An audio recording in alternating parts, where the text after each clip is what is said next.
우리가 목공공사를 선택한 제일 큰 이유는 바로 조명 때문이다. 갑툭튀 거실등은 눈이 쨍해서 눈뽕 당하기 십상인데 인테리어 된 예쁜 집들을 보면서 어떻게 하면 저렇게 전체적으로 밝은 느낌이 나는 조명을 할 수 있을까 고민했다. 다운라이트, 라인 조명, 간접 조명, 바로 이거다. 근데 문제가 생겼다. 그것은 우리 집 천장은 콘크리트란 사실이다. 인테리어 하시는 분들이 우리 집은 천장이 콘크리트라서 다운라이트를 못한다고 하셨다. 방법으로는 목공으로 덴조 작업을 하는 거다. 덴조는 일본어로 천장이란 뜻인데 천장에 다운라이트가 들어가 공간을 만들어준 작업을 덴조 작업이라고 한다. 저번에 우리 집 현관에 있었던 유리 가벽, 오랜 연식이 느껴졌던 가벽이라 남편이랑 셀프 철거를 했었다. 철거를 하고 나니까 현관문을 열고 들어오면 거실이 훤히 보여서 어떻게 가릴 방법이 없나 고민하게 됐다. 유리로 된 현관 가벽과 중문은 공간을 분리해주면서 개방감을 줘서 좋긴 하지만 정말 완벽하지만 예산이 문제다. 너무 비싸다. 그리고 유리 시공, 목공 시공, 또 문 제작까지 3가지 공정을 동시에 진행하는 거라 직영공사로 하는 우리로서는 좀 무리였다. 업체도 찾고 일정도 잡고 예산을 맞추는 게 여간 어려운 것이 아니었다. 그래서 포기. 목공으로 할 수 있는 가벽을 찾다 보니 아치형 가벽이 눈에 들어왔다. 디자인상으로도 예쁘고 어느 정도 바람과 소음을 막아줄 것 같았다. 하지만 아치벽 가벽을 하면 목공 시공 기간이 늘어나고 그럼 인건비도 늘어나니까 예산 문제로 탈락. 목공으로 할 수 있는 게 또 한 가지 더 있었는데 폴딩 도어 틀이다. 거실 샤시를 일반 샤시로 할지 폴딩 도어를 할지 고민하고 있었는데 폴딩 도어를 하게 되면 기존 샤시 틀을 철거하고 나무 틀로 짜야 된다고 한다. 그리고 문 6개를 교체해야 한다. 30년 동안 페인트 칠로 버텨온 문들은 이제 낡아서 삐걱삐걱 거리고 있었다.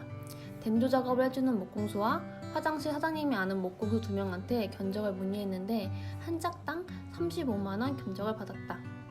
덴조 작업을 해주는 목공수는 여기에 인건비를 별도로 추가해야 돼서 화장실 사장님이 아는 목공수한테 하기로 했다. 걸레바지와 몰딩은 처음에 꼭 해야 하나 했는데 우린 벽 마감을 도배로 하기 때문에 해야 했었다. 집에 걸레질이나 청소기를 돌리다 보면 벽 아래쪽에 부딪히게 되는데 계속 부딪히면 도배가 찢어지거나 먼지들이 묻어서 안 지워지기 때문이다. 걸레바지도 최대한 안 보이게 하고 싶어서 4cm로 했는데 보통 가정집에서는 8cm로 한다. 절대적으로 해야 한다는 건 아니지만 지금 와서는 8cm 또는 6cm를 추천한다. 왜냐하면 집 벽이 콘크리트며 생각보다 울퉁불퉁하기 때문이다. 이 울퉁불퉁한 면을 잡아주려면 걸레바지가 어느 정도 길이가 되어야 도배 마감하기가 좋다. 안 그럼 어느 면은 뜨고 어느 면은 벽에 붙어 있어서 도배로 마감할 때 깔끔하게 되지 않는다. 우린 방에는 덴조 작업을 하지 않아서 그냥 몰딩 없이 도배로 마감하면 됐었다. 거실과 주방은 덴조 작업을 하기 때문에 도배지 마감이 될 수 있게 몰딩 작업을 해야 했었다. 최대한 안 보이게 하고 싶어서 마이너스 몰딩을 했다. 총 3일 시공 시간을 잡고 시작했다. 상황에 따라 기간은 연장할 수 있다고 하셨다. 첫째 날은 덴조 작업을 했다. 우리에게 작업하기 전에 천장 도배지가 없으면 작업하기 편하다고 하셔서 다 철거를 해둔 상태였다. 하지만 역시나 또 오지 말아야 기분이 오셨다. 목수분께서 레이저 레벨기라는 공구로 수평을 맞췄는데 주방에서부터 거실까지의 천장이 무려 10cm나 차이가 났었다. 다운라이트를 하기 위해서는 천장 공간이 5cm 정도만 있으면 되는데 주방 천장이 낮아서 10cm를 내렸다. 전기 시공자도 같이 있는 날이라 서로 시공에 방해될까봐 조마조마했는데 오히려 서로 시공 순서를 논의해주셔서 너무 감사했다. 추가적으로 말씀드리면 천장 목고 작업을 할 때 전기 시공자도 같이 오면 좋다.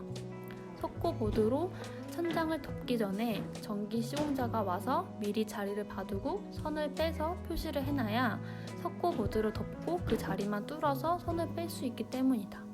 우린 다행히 목공 시공자들이 석고보드를 덮으면서 표시를 해주셨고 전기 시공자가 편하게 할 수 있었다.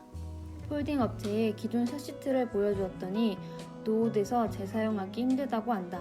결국 철거 후 목공으로 나무틀을 제작해야 했다. 이때 바닥 콘크리트가 너무 울퉁불퉁해서 결국 한마 전동드릴을 파냈다. 목공 시공자한테 폴딩 사이즈를 알려주고 나무틀을 맞춤 제작했다. 우린 3일치 목공 작업을 2일만 하고 끝냈다. 마지막 시공이 걸레바지와 몰딩 작업인데 실리콘이랑 에어타카로 박으면 되는 작업이라 우리가 할 수 있을 것 같아서 셀프로 하기로 했다. 에어타카 빌릴 수 있는 곳을 미리 알아보고 아침 일찍 가서 기계랑 부속품 몇 개 사고 집으로 왔다. 몰딩이와 걸레바지는 목공수가 시공 전에 주문해서 있었다. 붙일 곳 사이즈를 재고 톱으로 자르고 붙이면 끝인 줄 알았으나 모서리 부분은 대각선으로 잘라야 한다는 것을 하다가 알게 돼서 미흡한 부분이 많다. 거실과 주방만 하면 되니까 금방 끝나겠지 했는데 처음 하는 거다 보니까 반나절 내내 했다. 자르고 실리콘 쏘고 자리 잡고 에어타카 쏘고 반복하니 끝.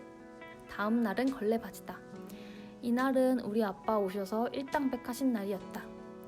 걸레바지는 거실, 주방, 방 3군데까지 다 해야 돼서 개빡센 날이었다. 또 반복이다. 길이 재고, 자르고, 실리콘 쏘고, 자리 잡고, 강목에 글루건 싸서 바닥에 붙여서 고정하고. 에어타카는 필요 없어서 밤까지 할 수 있었다. 전등을 다 뺀 상태라 후레쉬를 비춰가면서 했다. 허리가 끊어지는 줄 알았다.